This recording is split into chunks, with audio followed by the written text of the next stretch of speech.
Okay, hello. So, as promised, some real world examples as they crop up in a working day of an engineer. So, I got a track in and I heard a very strange sound on the track as I was working on it, and I've narrowed it down to the toms. So, let's have a listen to those quickly.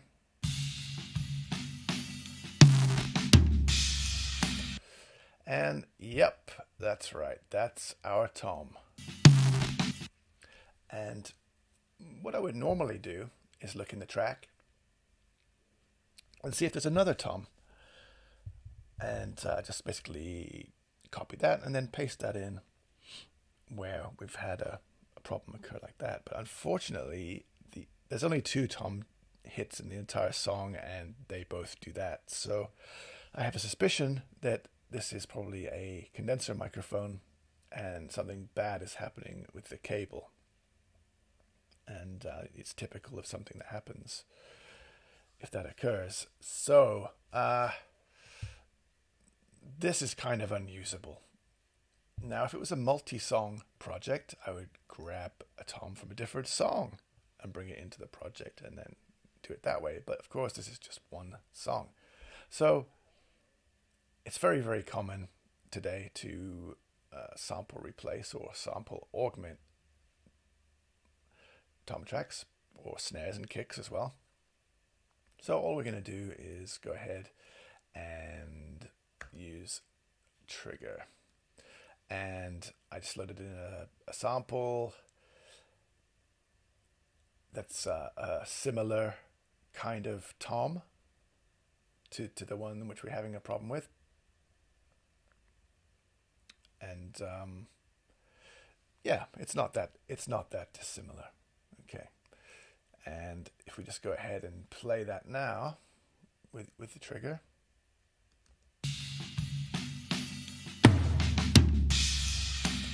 Okay, so normally when I use a trigger, I have it set much lower, the mix, so I actually get more of the real tom than I do the sample.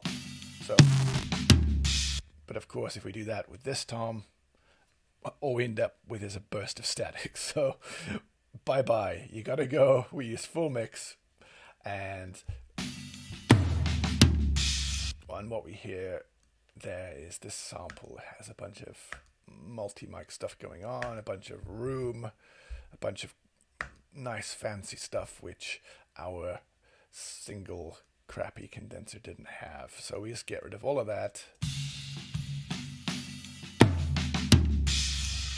And as we hear, that sounds much, much closer. But while we're here, we can see they did some cleaning up. So there's nothing here. And then comes in. And we can also hear that the ride, he's one of these drummers who sets up his kit with the ride cymbal very, very close to the floor tom. So we're going to get tons and tons of that. So we can edit, and then we get this, which is nice.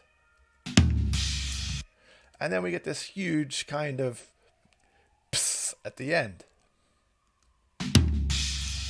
Well, there's a couple of ways we can deal with that. One is a sneaky trick, which I'll show you another time, to do with bringing in an EQ. And we can hear the hits there. So I'm just going to go ahead and trim these in like this really tight. So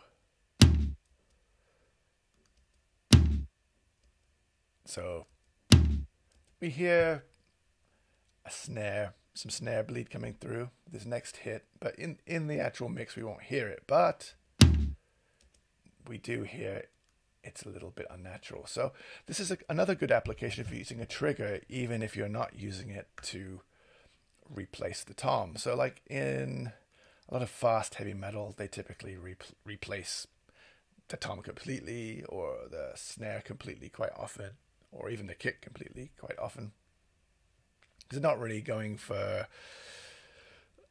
a natural sound isn't really that important in that kind of genre. Everything's super fast, clicky, sounds nothing like an acoustic drum. But here, what we can do is I just used like, well, 18, it doesn't really matter specifically. I used like 18, 19% of the triggered sample, and that gives us our decay back. And of course, again, we're going to do the same as we did before. We're going to go ahead and kill all this fancy multi-mic stuff. So we just get the tom. And you hear this kind of boing. The boinginess which you'd expect from a tom. Let's listen to both of those. Okay, so there we go. We've rescued some abysmal tom tracks, and that's typically what you might have to do. So I hope you find that useful. Let me know.